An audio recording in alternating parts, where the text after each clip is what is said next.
میرے والد احترام بزرگوں اور دوستوں، میں نے آپ کے سامنے اللہ رب الجلال کے کلام بابرکت سے دو آیات مبارکہ تلاوت کی ہیں، اور امام الانبیاء سرور کونین شافی محشر ساقی کوثر محمد عربی صلی اللہ علیہ وآلہ وسلم کے فرامین میں سے ایک حدیث مبارکہ تلاوت کی ہے۔ اللہ رب الجلال سے دعا ہے کہ اللہ رب الجلال ہم سب کہنے کی اور اس پر عمل پیرا ہونے کی توفیق عطا فرمائے۔ میرے احترام بزرگوں، میں نے جو آیت تلاوت کی کنتم خیر امت اخرجت للناس تأمرون بالمعروف وتنہون عن المنکر وتؤمنون باللہ، یہاں پر اللہ رب الجلال امام الانبیاء کی امت کو ایک خوشخبری سنانا چاہتے ہیں۔ وہ خوشخبری ایسی ہے، وہ خوشخبری یہ ہے کہ جو پہلے انبیاء اکرام علیہ السلام کو حاصل ہوا کرتی تھی، اللہ رب الجلال کو اپنے پیارے محبوب کی یہ لاڈلی امت اس قدر محبوب ہوئی کہ اللہ رب الجلال نے وہ کام جو پہلے انبیاء کرام علیہ السلام کیا کرتے تھے وہ ان کے ذمہ لگا دی، اور وہ کیا ہے کہ آیت مبارکہ میں آتا ہے کنتم خیر امت اخرجت للناس، کنتم کہ تم خیر امت بہترین امت ہو۔ بہترین اس طرح ہے کہ آیا ان کے پاس مال و دولت ہوگی، آیا ان کے پاس کار کوٹھی بنگلے ہوں گے؟ نہیں میرے دوستو، فرمایا اخرجت للناس کہ تم نکالے گئے ہو للناس لوگوں کی طرف۔ یا اللہ، لوگوں کی طرف نکالا گیا ہے، اس کی وجہ، اس کی علت کیا ہے کہ آیا کسی کاروبار کی صورت میں جانا ہے یا کسی معاملے کی صورت میں لوگوں کے پاس جانا ہے؟ فرمایا نہیں، بلکہ تم اس اعتبار سے بہترین امت ہو کہ تم نکالے گئے ہو لوگوں کی طرف۔ وجہ یہ ہے کہ تم حکم کرتے ہو نیکی کا، وَتَأْمُرُونَ بِالْمَعْرُوفِ کہ حکم کرتے ہو نیک کام کا، بھلائی کا حکم کرتے ہو، وَتَنْهَوْنَ عَنِ الْمُنکَرِ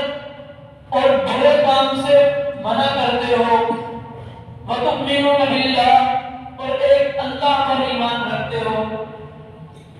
یہ صفت، یہ کام پہلے انبیاء علیہ السلام تشریف لایا کرتے تھے۔ اللہ رب الجلال نے ابتدا فرمائی حضرت آدم علیہ نبینا علیہ السلام سے، حضرت نوح علیہ السلام بھی تشریف لائے تو ان کا بھی یہی کام تھا کہ لوگوں قولوا لا الہ الا اللہ تفلحون کہ اللہ پر ایمان لے آؤ، کہ اللہ کی وحدانیت کا اقرار کر لو کہ اللہ ایک ہے، اس کا کوئی شریک نہیں، وہ اکیلا و یکتا ہے، اپنے معاملات میں بھی یکتا ہے، اپنی صفات میں بھی یکتا ہے۔ یہ دعوت، یہ کام پہلے انبیاء کرام علیہ السلام فرمایا کرتے تھے،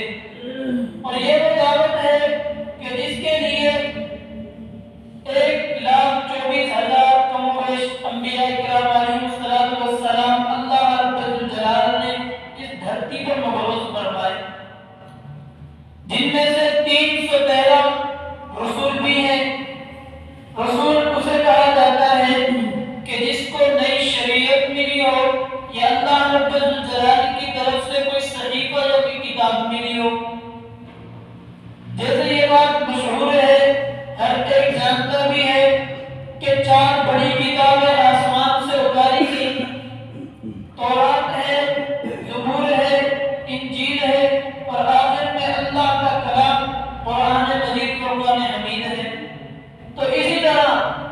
اللہ رب الجلال نے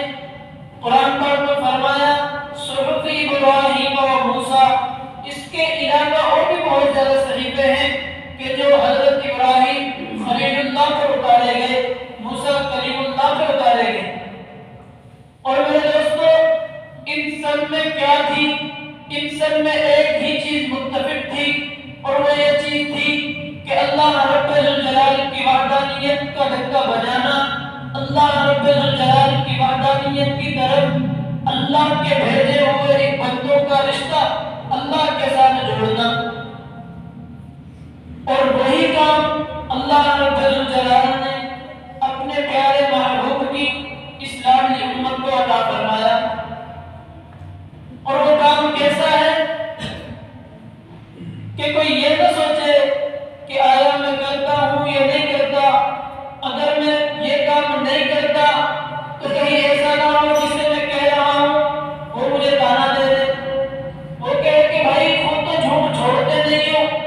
خود تو نماز کی طرف جاتے نہیں ہو، خود تو نیک کام کرتے نہیں ہو، ہمیں دعوت دیتے ہو، ہمیں اس کی طرف بلاتے ہو، یہ کیا ماجرا ہے کہ خود تو عمل کر رہا نہیں، دوسروں کو اس کی طرف بلایا جا رہا ہے۔ تو یہ ایک ایسا خاص کام ہے کہ جو بندہ کرے وہ بھی بابرکت ہے، جو نہ کرے وہ بھی بابرکت ہے۔ اور اس طرح سے کہ ایک شخص نماز کی طرف جا رہا ہے وہ تو خوش وقت ہے ہی ہے، لیکن جس کو اس نے دعوت دی، جس کو اس نے بلا لیا کہ بھائی چلو نماز کا وقت ہو گیا ہے، چلو نماز کے لیے چلتے ہیں، وہ آئے یا نہ آئے، اللہ رب الجلال نے اس بندے کے کھاتے میں اس کا ثواب لکھ دیا۔ اور یہ خاص اس امت کے ساتھ ہے کہ کام کوئی کرے یا نہ کرے، اس نے بلا لیا تو اللہ رب الجلال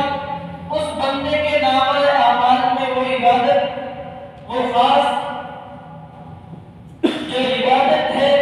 یا کوئی نماز ہے، اس کا ثواب اللہ رب الجلال ڈال دیں گے۔ اور اگر ایک ایسا بندہ ہے کہ جو نماز کی طرف خود تو آتا نہیں، خود برے کام چھوڑتا نہیں، دوسروں کو دعوت دیتا ہے، تو میرے دوستو اس کو بھی اس کا فائدہ ہوگا۔ اس کا فائدہ کس طرح ہوگا کہ ایک دن ایسا آئے گا، اس نتیجے پر پہنچے گا کہ وہ بندہ خود بخود نماز کی طرف آنا شروع ہو جائے گا۔ جس برائی سے کسی کو روک رہا ہے اس برائی سے خود بخود رکنا شروع ہو جائے گا۔ اس کی وجہ یہ ہے کہ وہ سوچے گا، اگر کوئی نہ بھی کہے کہ بھائی تو خود تو سیدھے کام کرتا نہیں، ہمیں سیدھے کام کی دعوت دیتا ہے، کوئی اگر اس سے نہ کہے تب بھی وہ اس بات کے سوچنے میں مجبور ہوگا، وہ سوچے گا، اس کے دل میں یہ بات ضرور آئے گی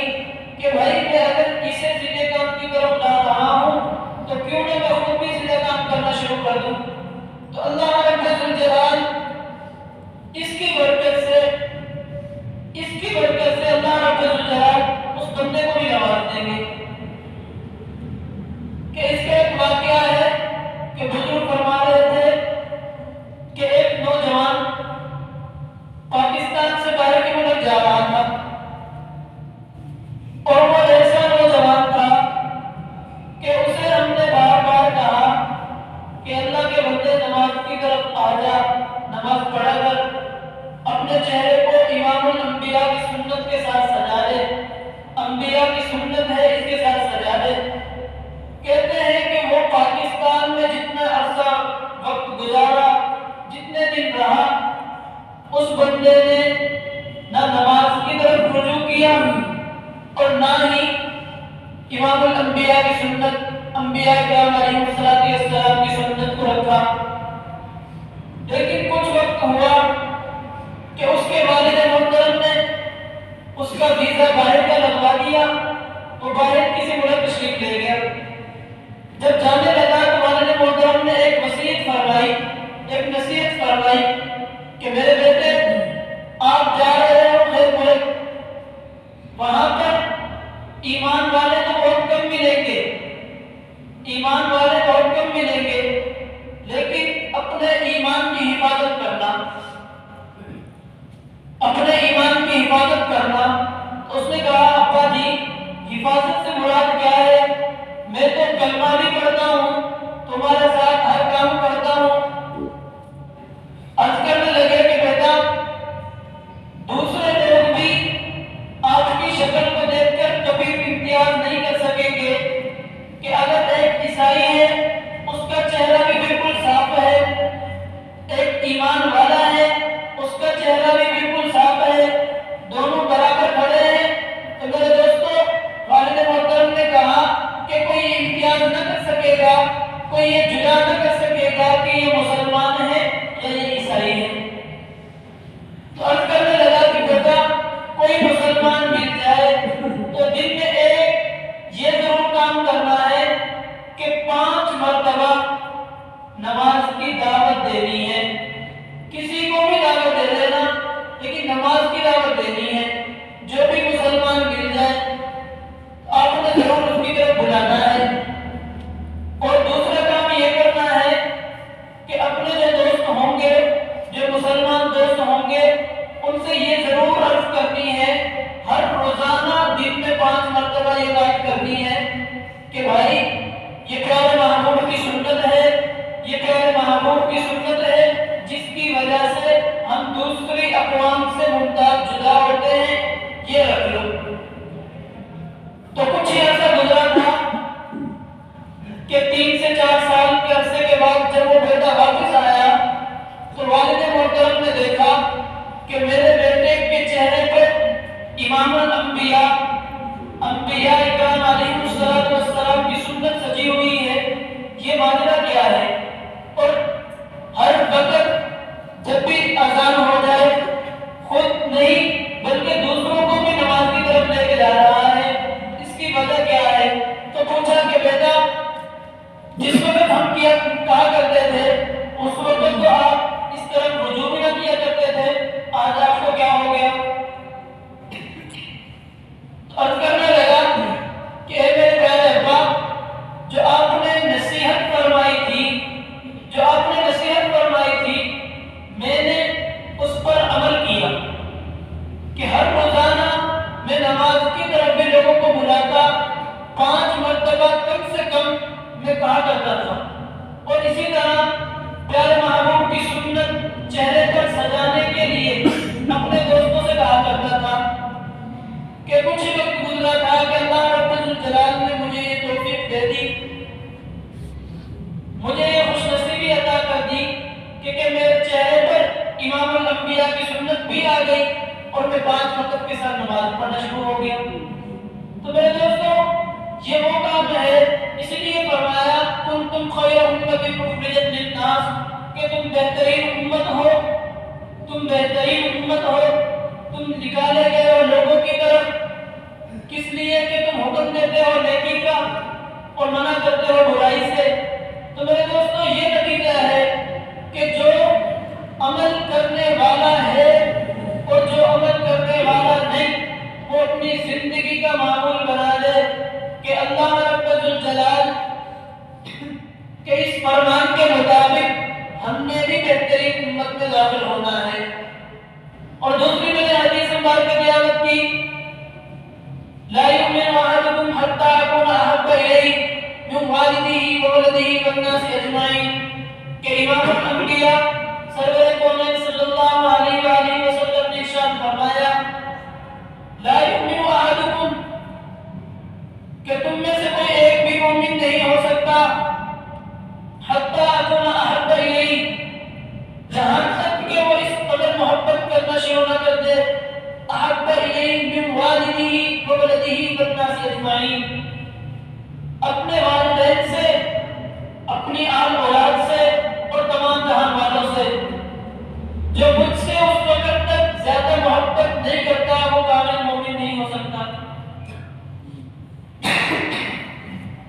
اس حدیث کا شان بروز یوں ہے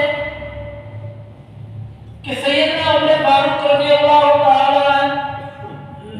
امام الانبیاء کی مجلس میں تشریف فرما تھے۔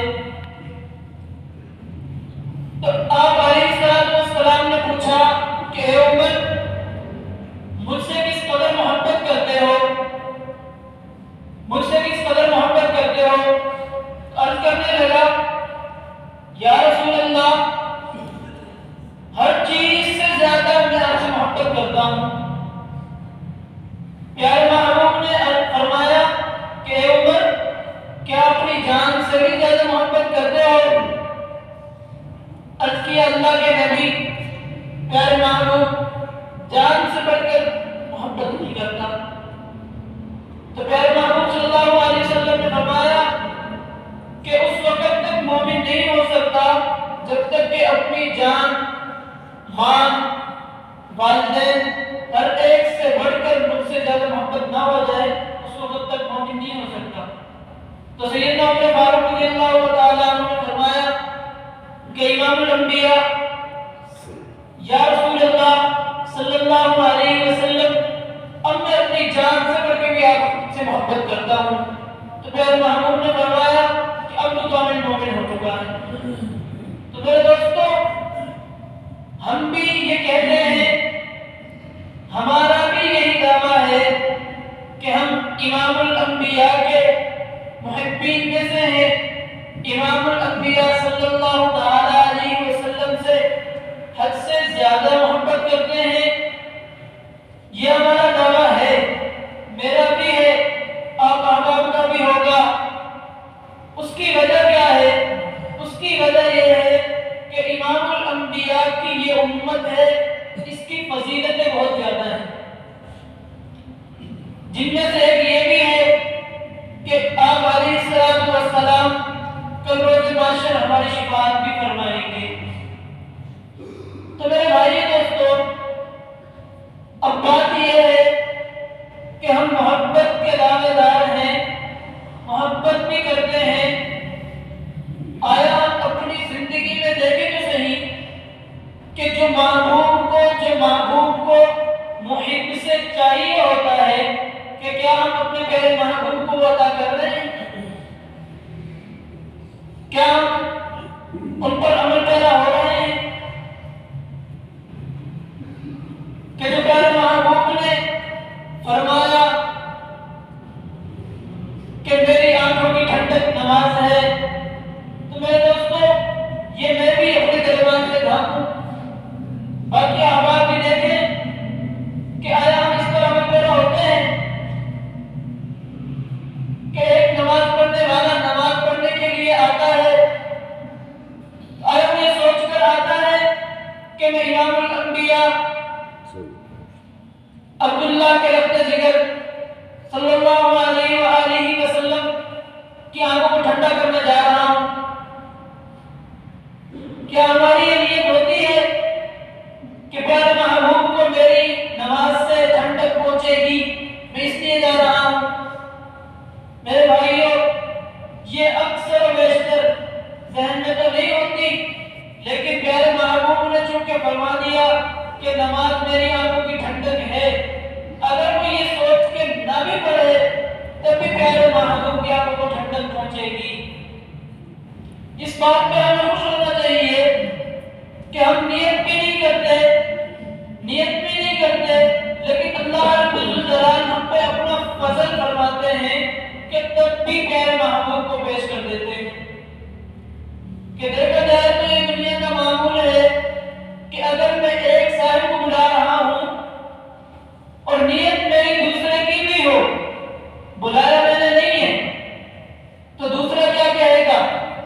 کہ بھائی میں نے تو نہیں جانا، وجہ کیا ہے بھائی مجھے تو بلایا ہی نہیں دیا، اگر مجھے بلایا گیا ہوتا تو میں بھی جاتا۔ تو اس طرف دیکھیے نیت تو ہماری نہیں،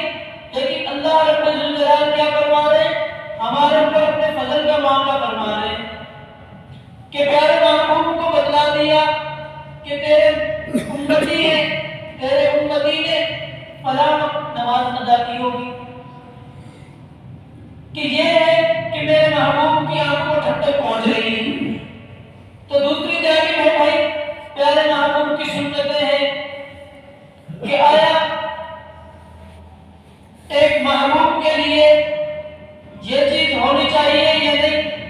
کہ ہم دنیا کے معاملات میں دیکھیں تو ایک محب اپنے محبوب کے لیے،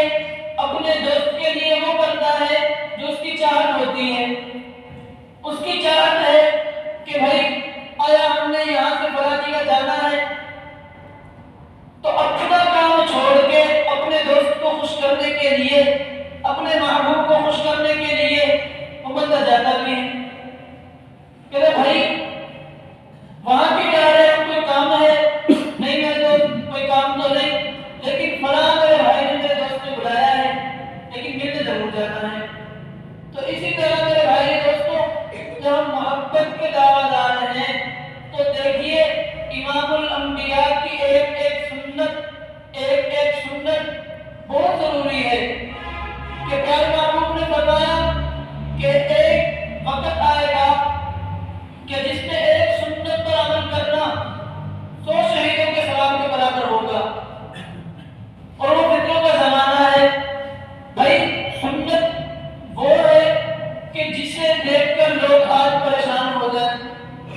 جن کو چھوڑا جا رہا ہے، اور چھوڑا کیوں جا رہا ہے؟ صرف سنت سمجھ کے چھوڑا جا رہا ہے، اور وہی سنت ہی تو ہے پڑھ لوں گا، سنت ہی تو ہے کر لوں گا۔ جب دوسری طرف ہم دیکھیں صحابہ کرام رضوان اللہ علیہم اجمعین کا عمل ہے کہ حضرت عبداللہ بن عباس رضی اللہ تعالیٰ ایک دفعہ سفر پر روانہ ہے، سفر پر جا رہے ہیں، تو سفر کے دوران اپنی اونٹنی روکی اور قافلے سے جدا ہو کر ایک دور جگہ پر جا کے بیٹھ گئے۔ کوئی کام نہیں، بالکل بھی نہیں، جا کے بیٹھ گئے۔ تو دوسرے احباب نے عرض کیا کہ ابن عباس، وجہ کیا تھی کہ آپ نے اونٹ روکا اور فلاں جگہ پر جا کے بیٹھ گئے، اور کوئی حاجت بھی نہیں، کوئی ضرورت بھی نہیں، پھر کیوں جا کے بیٹھے؟ تو فرمانے لگے کہ میں آپ علیہ السلام کے ساتھ ایک مرتبہ سفر میں جا رہا تھا، تو میں نے دیکھا کہ یہ والا مقام آیا، پیارے محبوب نے اپنی اونٹنی روکی اور قضائے حاجت کے لیے اس طرف جا کے بیٹھ گئے۔ تو میرے دوستوں دیکھیں، پتہ چلا کہ میرے محبوب کی یہ سنت ہے، میرے محبوب بیٹھے تھے، کوئی حاجت نہیں، کوئی ضرورت نہیں، پھر بھی جا کر کیوں بیٹھ رہے ہیں؟ کہ میرے محبوب کی سنت زندہ ہو جائے، میرے محبوب بیٹھے تھے۔ یہ بھائی محبت ہے کہ آپ علیہ السلام کی ایک ایک سنت تلاش کر کے، آپ علیہ السلام کا ایک ایک طریقہ تلاش کر کے عمل کیا جائے۔ تو اللہ رب الجلال سے دعا ہے کہ اللہ رب الجلال جس طرح ہم پیارے محبوب صلی اللہ علیہ وسلم سے محبت کے دعوے دار ہیں، کہ جس طرح ہم آپ علیہ السلام کے نام لیوا ہیں، کہ اسی طرح اللہ رب الجلال ہمیں آپ علیہ السلام کی ایک ایک سنت تلاش کر کے، ایک ایک طریقہ تلاش کر کے عمل پیرا